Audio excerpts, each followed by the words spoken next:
तेरी महिमा जब तीन लोक गाए। हरि बोल, हर हर महादेव।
मस्तक पे चंद्र आधा है रूप तेरा सारा।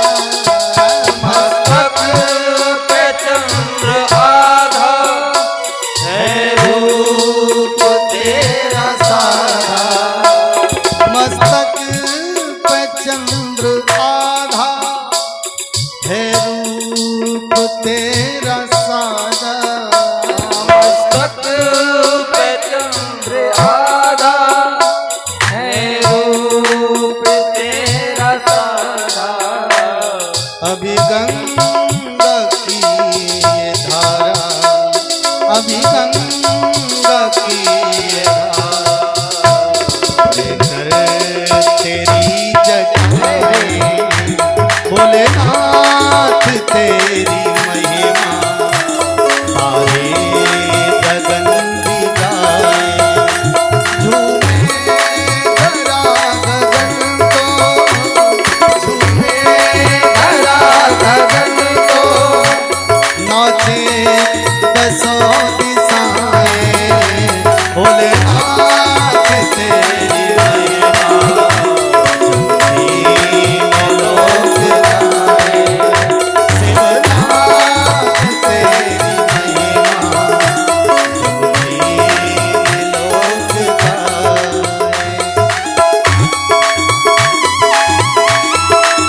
हर हर महादेव।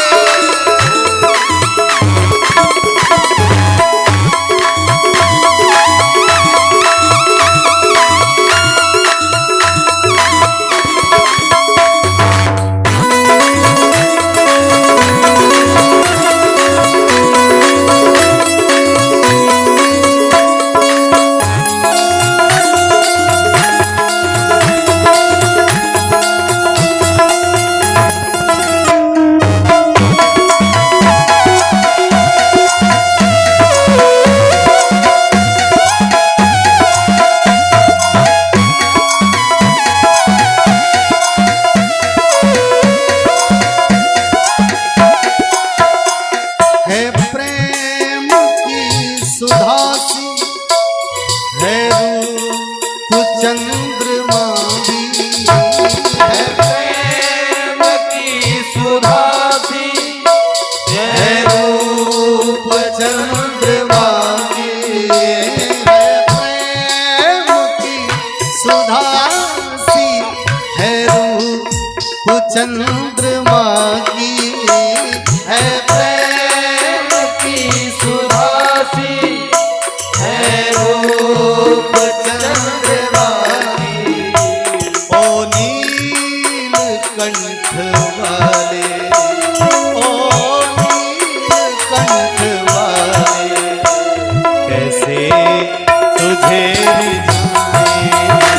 शिवनाथ तेरी महिमा तीन लोक गाए। शिवनाथ तेरी महिमा तीन लोक गाए।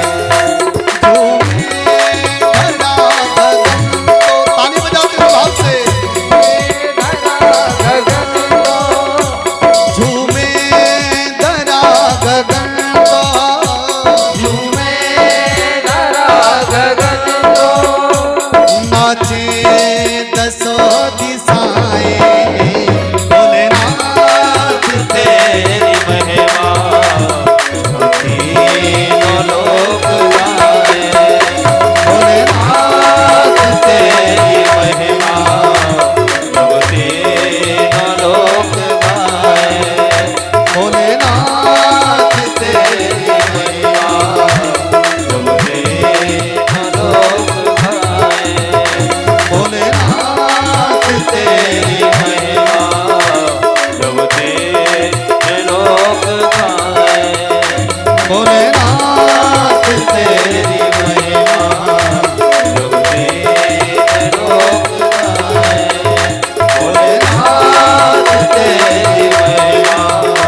प्रेम से बोलो ओम नमः शिवाय। भोलेनाथ तेरी महिमा तीन लोग गाएं। उसकी महिमा गाना कोई सरल बात नहीं है, निरूपण उसका करना बहुत टेढ़ा है। वही शिव सुंदर सृष्टि की रचना का आधार मानता है। रामचरितमानस में एक श्लोक आता है, उद्भव स्थित संहार कारिणी क्लेश हारिणी सर्वश्रेयस करीम सीताम न तो हम राम वल्लभा। अर्थ सुना रहा हूं। उद्भव करने वाली भी आदि शक्ति, पालन करने वाली भी आदि शक्ति, और संहार करने वाली भी आदि शक्ति। मैंने खोज प्रारंभ किया,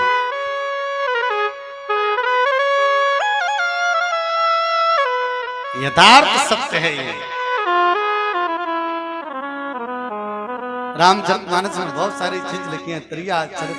मैं बुराई नहीं कर रहा भैया, जो लिखा है वो पढ़ रहा है। और सत्य तो ये है, मैं बुरा नहीं कह रहा, सत्य ये है, मैं आपको संकेत कर रहा हूं। अब सारे व्रत नियम बंद कर दीजिए, कुछ नहीं होगा इनसे। बस अपने घर को स्वर्ग बना लीजिए, बहुत कुछ हो जाएगा, ये गारंटी नहीं है। आप अपने घर के कलह को समाप्त कर दीजिए, अपने पति से मित्रवत व्यवहार करिए, अपने बच्चों के साथ हंस खेल कर बैठिएगा। छोटी मोटी चर्चाएं होती हैं, उनको नजरअंदाज करिएगा। मैं कहता हूं मंच से आपके घर में बहुत कुछ हो जाएगा। और आप सुबह से शाम तक भूखे मरिएगा और खोपड़ी घुमाते रहिएगा और बत्ती सी चलाते रहिएगा, कुछ नहीं होने वाला। प्रेम से बोलो ओम नमः शिवाय। ओम नमः शिवाय। यथार्थ सत्य है, अगर मान जाओगे तो बहुत अच्छा है, नहीं तो कोई दिक्कत नहीं। घर का कलह व्यक्ति की उम्र को कम करता है, यह प्रमाण है। और घर का कलह व्यक्ति के दिमाग में हजारों टेंशन, ऐसा नहीं कि मैं पत्नी की बात कर रहा हूं, पतियों की भी बात कर रहा हूं। कोई भी व्यक्ति हो, अगर स्त्री हो या पुरुष घर में कलह करता है तो सब लोगों का दिमाग में कहीं न कहीं बीमारियां घूमती रहती हैं और हजारों बीमारी शरीरों पर बैठ जाती हैं। और फिर उसके बाद डॉक्टरों का चक्कर लगाना, अपने धन का व्यर्थ बर्बाद करना। मस्त रहिएगा, बिंदास रहिएगा, मुस्कुराते रहिएगा, कुछ मत बांटिए। प्रसाद बांटने की जरूरत नहीं है, बांटना है तो प्रेम बांटिएगा। देखिए आपका जीवन बदल जाएगा। प्रेम से बोलो ओम नमः शिवाय। ओम नमः शिवाय। परमात्मा ने 4 प्रकार की सृष्टि की रचना की है। चातुर्वर्ण्यम मया सृष्टि ही गुण कर्म विभाग। क्षत्रिय वैश्य ब्राह्मण शूद्र। पर इस श्लोक का शुद्ध अर्थ करेंगे तो गुण और कर्म के आधार पर वर्णन है। सृष्टि का विवेचन, सृष्टि की रचना गुण और कर्म के आधार पर है। और आपके अंदर गुण नहीं है और कर्म नहीं है तो आप सृष्टि में नहीं है। प्रेम से बोलो ओम नमः शिवाय। ओम नमः शिवाय। जो गुण और कर्म से बना है वो सृष्टि से बना है। मेरे भाई, सबसे बड़ी बात एक दूसरे के वर्ण का सम्मान करना, एक दूसरे के वर्ण की इज्जत करना। यहां पर संकेत किया गया है, आगे चलकर एक दूसरे के वर्ण पर लांछन लगाने का काम व्यक्ति करेगा। हर आदमी ऊपर की तरफ जाने का विचार करेगा, पर आप जहां पर हैं वहीं पर रहिएगा, बहुत अच्छा है, आपको बहुत अच्छा लगेगा। आप ये मत सोचिए कि ऊपर जाने के बाद हमें सम्मान बढ़ जाएगा, कुछ भी नहीं मिलेगा। जो ऊपर बैठे हैं उनसे पूछ लीजिए तुम्हें कितना सम्मान मिलता है। दूर के ढोल सुहावने होते हैं, नजदीक पहुंच जाओगे तो वही कान खाने वाले हो जाते हैं। बाकी दूर से बहुत अच्छा स्वर लगता है, इसलिए दूरियां बनी रहने दीजिए, नजदीकियां ज्यादा मत बढ़ाइए, भड़बड़ाइए मत। जितना दामन में परमात्मा ने तुम्हें दिया है उसी को अपना स्वीकार करिएगा, उसी को मस्तक से लगा कर रखिएगा। भड़बड़ाइए मत कि दूसरे के दामन की खुशियां हमारे दामन में सम्मिलित हो जाए। अगर हो भी जाएंगे तो नसीब में नहीं आएंगे। पावन श्रोताओं, 4 वर्णों की सुंदर सृष्टि का वर्णन हुआ। पावन श्रोताओं, बड़ा सुंदर वर्णन है। गृहस्थी धर्म के अंतर्गत, आगे सब षष्ठी की रचना बड़ी है तो सबसे पहले गृहस्थी धर्म के अंतर्गत, गृहस्थी धर्म के अंतर्गत एक ही चीज है, आप ध्यान से सुनिएगा। सतान प्रसंगान मम वीर संविदो भवंत तीर्थ कर्ण रसायना कथा तज्जो सुनादा स्वप वर्ग वर्तमनि श्रद्धा रतिर भक्तिर्न क्रमिष्यति। जीवन में थोड़ा सा वक्त निकालिएगा, और अगर थोड़ा सा वक्त निकलता है तो मैं कहता हूं कि आप 1000 काम छोड़कर सत्संग जरूर करिए। सत्संग में क्या करें?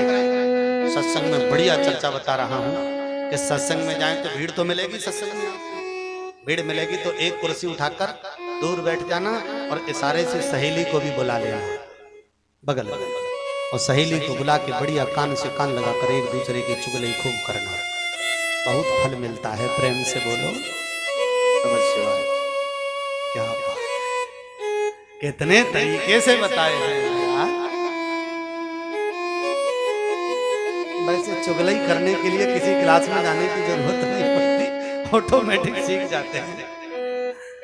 सत्य है, कथा में जाइए, कहीं भी सत्संग में जाइए, शांति से बैठकर आंखें बंद करके हृदय में कथा को उतारिएगा, और कथा अगर हृदय में उतर जाए तो जो बातें अच्छी लगे उनको जीवन से जोड़िएगा, अपनी बुराइयों को घटाइएगा, अच्छाइयां जीवन में बढ़ाइएगा, आपकी कथा फल देने वाली बन जाएगी। प्रेम से बोलो।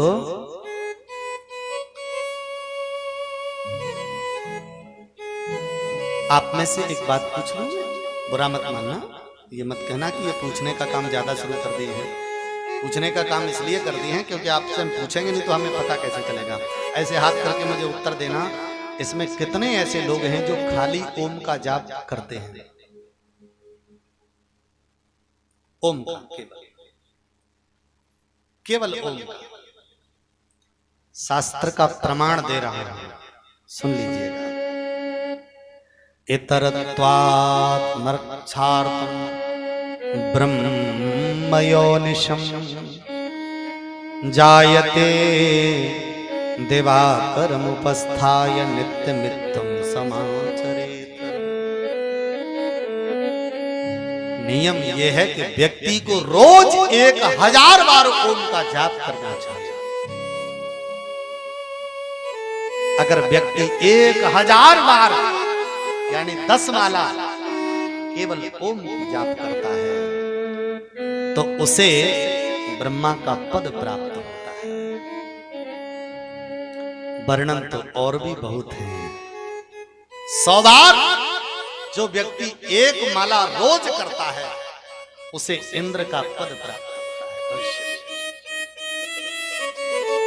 वर्णन है उक्त संख्या से कम जाप करने वाले व्यक्ति, अगर जैसे किसी दिन 10 मंत्र हुए, किसी दिन 20 हो गए, किसी दिन 50 हो गए, किसी दिन 100, किसी दिन 500, यानी अनगिनत किए हमने ओम के जाप, तो वर्णन है उसे अगला जन्म ब्राह्मण का प्राप्त होता है। ये प्रमाण है, ये मैं नहीं कह रहा, स्पष्ट वर्णन है, सुन लीजिए। लक्ष्य 12 युक्ते स पूर्ण ब्राह्मण ईरितः गायत्रा लक्ष्यहीनम तो वेद कार्येन योजयेत। सुन लीजिए, अगर ऐसे ही करता रहता है रोज को 2, 4, 10, 20, 100, 200 तो 12, तो सुंदर वर्णन है कि प्रतिदिन जाप करने से, ओमकार का जाप करने से उसे ब्राह्मण। और एक बात कहूंगा तो थोड़ा सा बुरा लग जाएगा, इसमें स्पष्ट लिखा है लक्ष्य 12 युक्ति से पूर्ण ब्राह्मण। जो 12 लाख गायत्री का जाप करता है वो पूर्ण ब्राह्मण माना जाता है। अब कुछ सोच रहे होंगे कि हम ब्राह्मण बन जाएं, मत बनो, नहीं तो 12 लाख गायत्री का जाप और करना पड़ेगा, साधारण बात। गायत्रा लक्ष्यहीनंतु देव कार्येन योजयेतः। अगर कोई ब्राह्मण गायत्री का जाप नहीं करता, एक भी माला नहीं करता, एक भी बार मंत्र नहीं पढ़ता, ऐसे ब्राह्मण को धार्मिक पूजा में सम्मिलित करना अपराध की श्रेणी में माना गया है। ये शिव पुराण का प्रमाण है। प्रेम से बोलो ये है। मैं विरोध नहीं कर रहा किसी चीज का, ये लिखा है। इसलिए आप ब्राह्मण कुल में जन्मे हो तो गायत्री को छोड़िए मत। गायत्री आपकी माता है और गायत्री आपके अंदर बुद्धि प्रदान करने वाली है।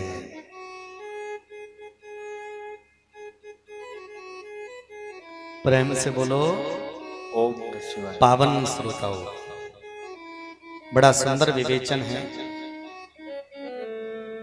पूजा विशेष भक्ति भाव से व्यक्ति को करना चाहिए। और एक चीज की जानकारी दे दूं मैं आपको,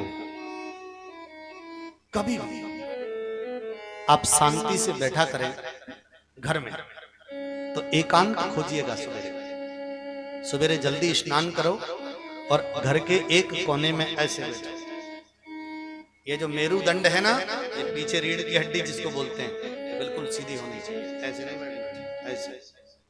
जब ऐसे करके बैठोगे तो दोनों हाथों को अपने घुटने पर रखिए और रखने के बाद में ओम जितना ऊंचा खींच सके और जितना लंबा खींच सके उतना लंबा बढ़ाइए। शिव पुराण कहता है कि ओम का जाप करने से तेरा अगला जन्म सुधर जाएगा। और हमारा मानना है कि अगला जन्म किसने देखा? हमारा मानना है कि इस जन्म में अगर तू ओम का जाप करेगा तो तुम्हारे दिमाग संबंधित जितनी बीमारियां हैं वो सब इसी जन्म में ठीक हो जाएंगी। आपको बता रहा हूं प्रैक्टिकल करके। आप सोच रहे होंगे कि इतनी बड़ी बात कैसे कह सकते हैं, इसमें फिजिक्स का सूत्र लगता है। फिजिक्स में वाइब्रेशन, तरंग का विशेष महत्व है। ठहरे हुए पानी में कंकड़ मारते हैं ना अपन लोग, तो आपने देखा होगा गोल गोल से तरंगे सी बनती चली जाती है। ये वाइब्रेशन है। ये वाइब्रेशन जो है ना, जब अपन ओम का जाप करते हैं तो आप करके देखिएगा ओम, तो ये ओम पहले यहाँ वाइब्रेट करेगा, फिर यहाँ वाइब्रेट करेगा। और यहाँ जब वाइब्रेट करने लग जाएगा ना, तो तुम्हारे शरीर के अंदर जो कोशिकाएं सुसुप्त पड़ रही हैं, जो माइंड की ब्रेन की कोशिकाएं हैं, जो सो गई हैं, जो बिल्कुल मर सी गई हैं, उन्हें एक्सरसाइज होगा उनका और वो पुनः जागृत हो जाएंगी, जिससे आपकी कई दिमाग संबंधित बीमारी गायब हो जाएंगी। प्रेम से बोलो ओम नमः शिवाय। दोनों ही काम है, स्वस्थ जीवन और परमात्मा की प्राप्ति वाला जीवन। करके देखिएगा, बहुत अच्छा लगेगा। प्रेम से बोलो, ज्यादा नहीं, आप 5 बार 10 बार 15 बार 20 बार जितनी बार ओम का जाप कर सकते हैं घर पर बैठ के एकांत में करिएगा। ध्यान ये रखिएगा उस समय ये रीढ़ की हड्डी बिल्कुल सीधी होनी चाहिए और ये हाथ भी बिल्कुल ऐसे सीधे होना चाहिए तपस्या की स्थिति में। और अगर ऐसा करते हैं आप शांति एकांत में बैठकर, तो निश्चित ही आपको बहुत बड़ा लाभ प्राप्त होगा, शारीरिक दृष्टिकोण से, मानसिक दृष्टिकोण से और परमार्थ की दृष्टिकोण से। प्रेम से बोलो। एक चीज और ध्यान रखिएगा, शिव पुराण के अंतर्गत एक चीज बहुत अच्छी आई है। ब्राह्मण का धन कौन सा श्रेष्ठ माना गया है मालूम है? शिव पुराण के अंतर्गत वर्णन है कि जो ब्राह्मण शिला वृत्यों च वृत्त्या च गुरु दक्षिणायार्जितम शुद्ध द्रव्य मिते प्राहु तत्पूर्ण फलदम विदो। जो ब्राह्मण सिलोंचन वृत्ति करता है, खेत में पड़े हुए दाने को बीन करके खाता है।